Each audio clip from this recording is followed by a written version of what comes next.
Demonstrative പ്രോനൗൺസും demonstrative അഡ്ജക്റ്റീവ്സും തമ്മിലുള്ള വ്യത്യാസങ്ങൾ എന്തൊക്കെയാണെന്ന് നോക്കിയാലോ. അതിനു മുമ്പ് ഇവ തമ്മിലുള്ള സിമിലാരിറ്റി എന്താണെന്ന് നോക്കാം. ഈ ഡെമോൺസ്ട്രേറ്റീവ് പ്രോനൗൺസും ഡെമോൺസ്ട്രേറ്റീവ് അഡ്ജക്റ്റീവ്സും സെയിം ആണ്.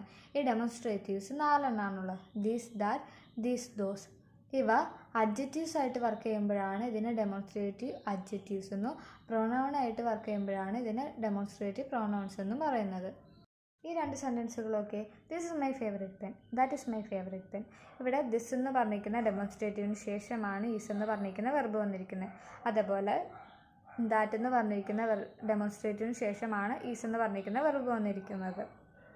ഇവിടെ ദിസ് അടുത്തുള്ളൊരു നൗണിനെ കുറിച്ച് പറയാനും ദാറ്റ് ദൂരമുള്ളൊരു നൗണിനെ കുറിച്ച് പറയാനുമാണ്. ഇത് ദിസും ദാറ്റും സിംഗുലർ ആയതുകൊണ്ട് നമ്മൾ ഉപയോഗിക്കുന്ന നൗൺ ഇവിടെ സിംഗുലർ ആയിരിക്കണം. നോക്കി, പെൻ എന്ന് പറഞ്ഞ നൗണാണ് രണ്ടിലും ഉപയോഗിച്ചിരിക്കുന്നത്. ആ 2 സെൻറ്റൻസിലെ നൗൺ സിംഗുലർ ആണ്. ഈ 3ാമത്തെ 4ാമത്തെ സെൻറ്റൻസുകളൊക്കെ these are books, those are books. ഇവിടെ ദീസും ദോസാണ് ഡെമോൺസ്ട്രേറ്റീവ്സ്. ഈ ഡെമോൺസ്ട്രേറ്റീവ്സിന് ശേഷമാണ് ആർ എന്ന് പറഞ്ഞിരിക്കുന്ന വെർബ് യൂസ് ചെയ്തിരിക്കുന്നത്. ദീസ് അടുത്തുള്ള പ്ലൂറൽ നൗണിനെ കുറിച്ച് പറയാനും ദോസ് അകലുള്ള പ്ലൂറൽ നൗണിനെ കുറിച്ച് പറയാൻ വേണ്ടിയിട്ടാണ്.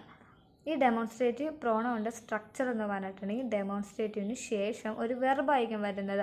ആ വെർബ് സിംഗുലർ ആണെങ്കിൽ നമ്മൾ ഉപയോഗിക്കുന്ന നൗൺ സിംഗുലറും അത് പ്ലൂറൽ ആണെങ്കിൽ നമ്മൾ ഉപയോഗിക്കുന്ന നൗൺ പ്ലൂറലായിരിക്കണം. ഫസ്റ്റ് സെക്കൻഡ് സെൻറ്റൻസുകളൊക്കെ this dog is my friend, that dog is my front.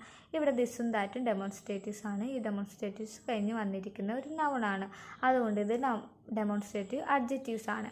ഈ ദിസും ദാറ്റും സിംഗുലർ ആയതുകൊണ്ടാണ് നമ്മൾ ഇത് കഴിഞ്ഞ് വന്നിരിക്കുന്ന നൗൺ സിംഗുലർ യൂസ് ചെയ്തിരിക്കുന്നത്. അതിനുശേഷം വന്നിരിക്കുന്ന വെർബ് സിംഗുലർ യൂസ് ചെയ്തിരിക്കുന്നത്. എന്നാൽ ഈ സിംഗുലർ വെർബിന് ശേഷം നമ്മൾ വീണ്ടും ഒരു നൗണാണ് യൂസ് ചെയ്തിരിക്കുന്നത്. ആ നൗണും സിംഗുലർ വേണം യൂസ് ചെയ്യാനായിട്ട്. നമുക്ക് പ്ലൂറൽ യൂസ് ചെയ്യാൻ പറ്റില്ല. ഈ 3ാമത്തെ 4ാമത്തെ സെൻറ്റൻസുകളൊക്കെ these dogs are my friends, those dogs are my friends. ഇവിടെ ദീസും ദോസുമാണ് ഡെമോൺസ്ട്രേറ്റീവ്സ്.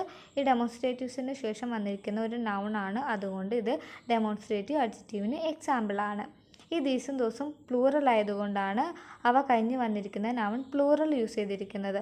അതിനുശേഷം അവ കഴിഞ്ഞ് വന്നിരിക്കുന്ന വെർബും പ്ലൂറലാണ്. ഈ വെർബിന് ശേഷം നമ്മൾ വീണ്ടും ഒരു നൗൺ ഉപയോഗിക്കുകയാണെങ്കിൽ അതും പ്ലൂറൽ ആയിരിക്കണം. ഡെമോൺസ്ട്രേറ്റീവിന് ശേഷം ഒരു നൗൺ ആണ് വരുന്നതെങ്കിൽ അത് ഡെമോൺസ്ട്രേറ്റീവ് അഡ്ജക്റ്റീവ് ആണ്. ഡെമോൺസ്ട്രേറ്റീവിന് ശേഷം ഒരു വെർബാണ് വരുന്നതെങ്കിൽ അത് ഡെമോൺസ്ട്രേറ്റീവ് പ്രോനൗൺ ആണ്.